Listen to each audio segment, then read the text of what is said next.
You're listening to Big World Network.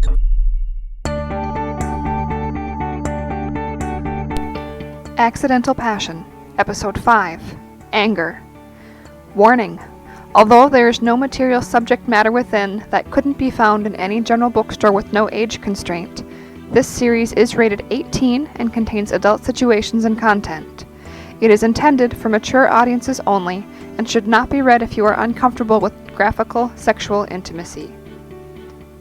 Alicia, Kevin's assistant, left the dental office around 5. There was a cold nip in the Detroit air, and the wind cut through her thin scrubs and light coat she was wearing.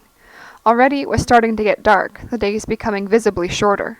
She struggled with her keys, still feeling the effects of the nitrous she had had moments ago. Kevin had left early today, but she still needed the release of tension and stress in her life after the long day, and had gone to the tank.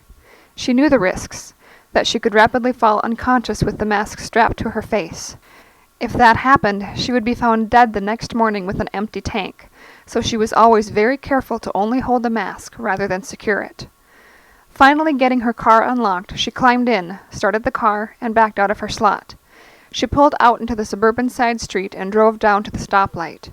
She was shivering, waiting for the heater in the car to begin providing warmth, as she thought about her life. She wasn't happy.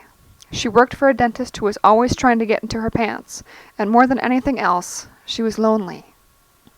The light turned, and she made a right onto the thoroughfare, accelerating. She often wondered about her relationships with men. She enjoyed the physical side of romance, but never felt a spark or a connection with any man.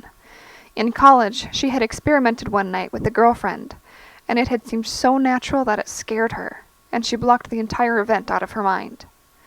Traffic was heavier than usual at the start of the holiday shopping season, and she was getting frustrated as she continued thinking about her relationships. Could she really have more desire and connection with those of her own sex?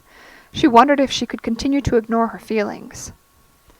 As the light ahead turned green, Alicia accelerated. Before she could react with her slowed actions from the nitrous, a large pickup pulled out in front of her. She was going too fast. She heard a metal bending and glass shattering in seconds, and soon found herself hanging sideways from the seatbelt. The first coherent thought she had was that of the painful, almost burning sensation in her right leg.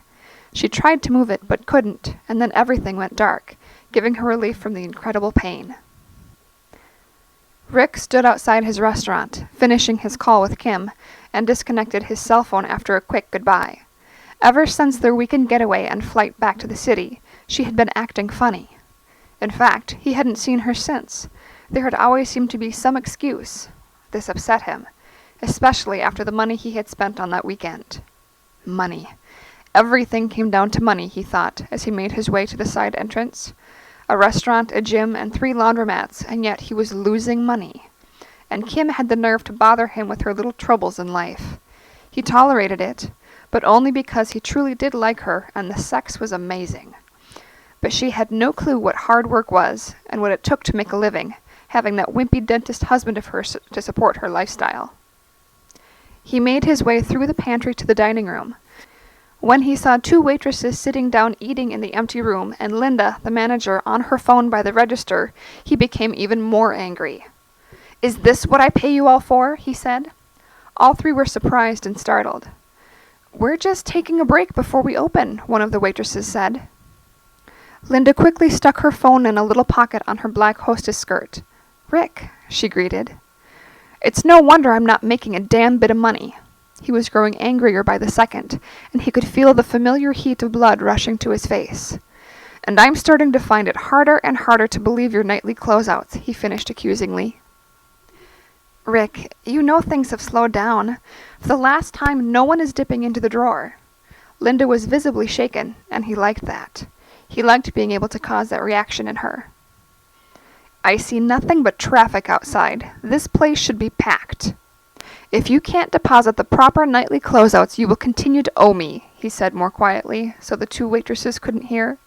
He grabbed Linda by the arm and then pulled her with him roughly through the double swing doors to the kitchen, angry for losing money, angry for his life, and angry that she was living well on the salary he paid her.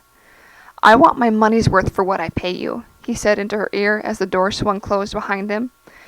He took one look at the 2 cooks and said, "Get out." They hastily went down some stairs to the basement storerooms.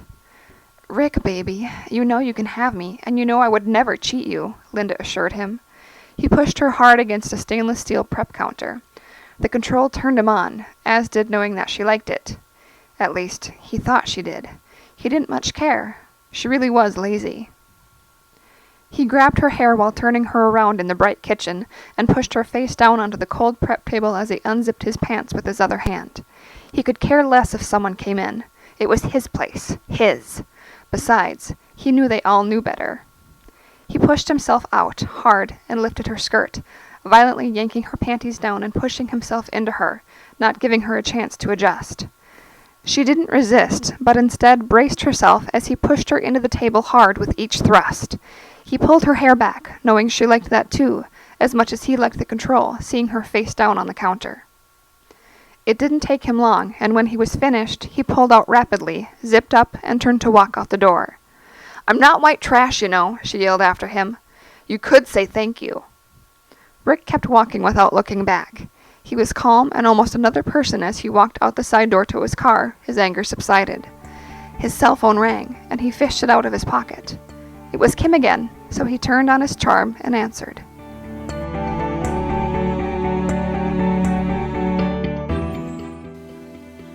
This has been a presentation of Big World Network. Visit us on BigWorldNetwork.com for more free weekly series, or follow us on Facebook and Twitter. Thanks for listening.